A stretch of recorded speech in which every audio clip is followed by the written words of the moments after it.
Assalamualaikum warahmatullahi wabarakatuh. Kembali lagi dengan saya Mangia.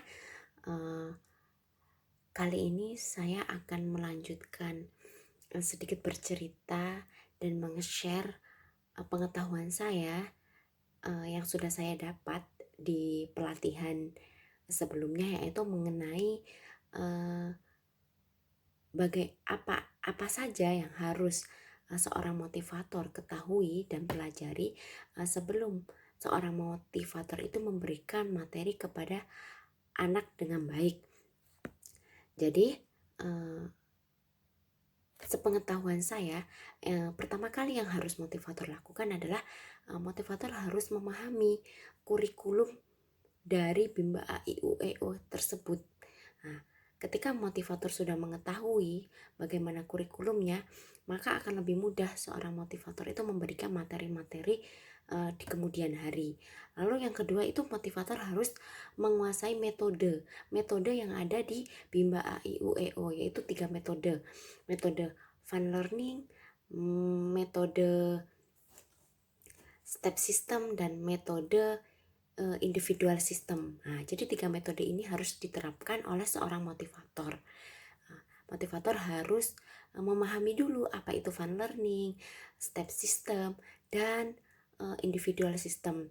Jadi ketika seorang motivator sudah paham bagaimana kurikulum yang ada di dalam Bimba A I U E O tersebut dan paham akan metode yang ada, maka motivator akan lebih mudah dalam mengarahkan pembelajaran kepada anak.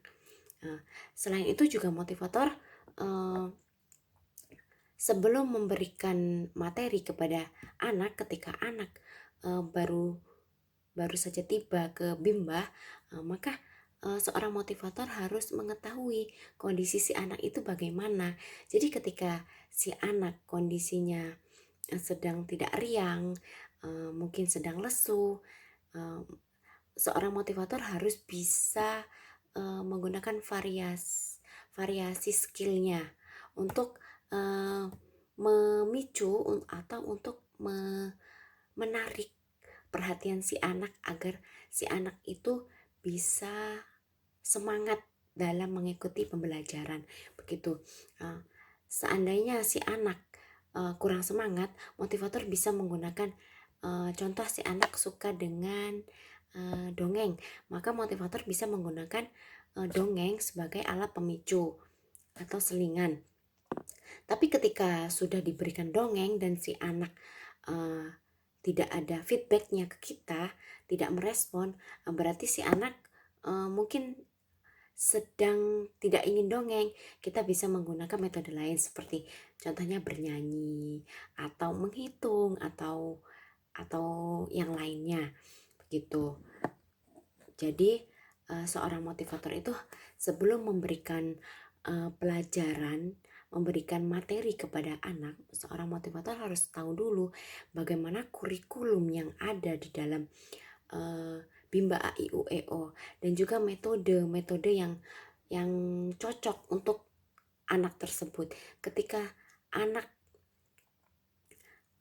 membutuhkan metode A, maka motivator bisa menanganinya. Ketika tidak cocok dengan metode A, contohnya seperti tidak misalnya menggunakan metode fun learning kurang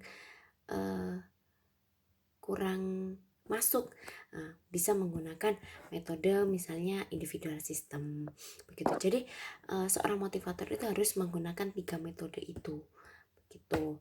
Lalu juga seorang motivator harus bisa menguasai skill yang lain untuk menarik atau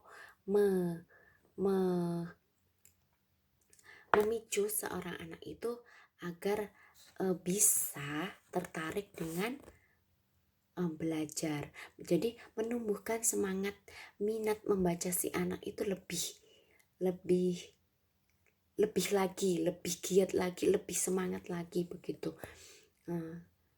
Seperti metode fun learning itu kan metode fun learning itu adalah proses belajar yang mutlak 100% itu menyenangkan. Jadi seorang motivator harus bisa membuat sebuah mmm, sebuah belajar seorang anak itu mutlak 100% itu menyenangkan. Jadi anak tidak merasa sama sekali tertekan, terpaksa, dan tidak bahagia. Dengan metode fun learning itu anak 100% mutlak merasakan kebahagiaan. Dengan memahami, selain itu kan dengan memahami kurikulum itu, kan kalau di kurikulum itu kan sudah dijelaskan bahwa ketika anak anak setelah membaca misalnya 1B, maka tahap selanjutnya harus kemana.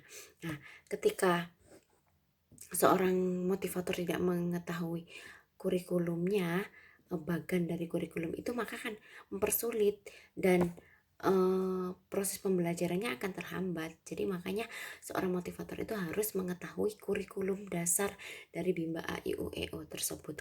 Agar apa? Agar proses pembelajarannya berjalan lancar, dan seorang motivator itu agar bisa mengetahui kapasitas dan kemampuan seorang anak itu bagaimana, dan bisa menilai apakah anak ini sudah mampu di tahap misalnya 4 membaca 4 huruf vokal verbal kembar. Nah, begitu. Kalau sudah dikatakan mampu, maka boleh ke tahap selanjutnya. Begitu. Tapi ketika dites seorang anak itu belum bisa, belum mampu menerapkan menerapkan pembelajaran tersebut, maka harus diulang dan diulang sehingga anak bisa. Lalu ketika sudah mampu, baru bisa ke step berikutnya. Begitu, maka penting sekali seorang motivator itu mengetahui dan memahami bagaimana kurikulum dan metode yang ada di Bimba A I U E O. Mungkin itu yang bisa saya berikan dan saya sharing ke semuanya, semoga memberi manfaat. Dan di sini juga saya masih tahap pembelajaran, jadi apabila ada tutur kata atau kesalahan mungkin bisa diberi masukan atau bisa komen di kolom komentar, supaya saya bisa mengetahui kesalahan saya dan kekurangan saya agar kedepannya saya bisa memperbaikinya lebih baik lagi ke depannya. Mungkin hanya itu. Wassalamualaikum warahmatullahi wabarakatuh. Terima kasih.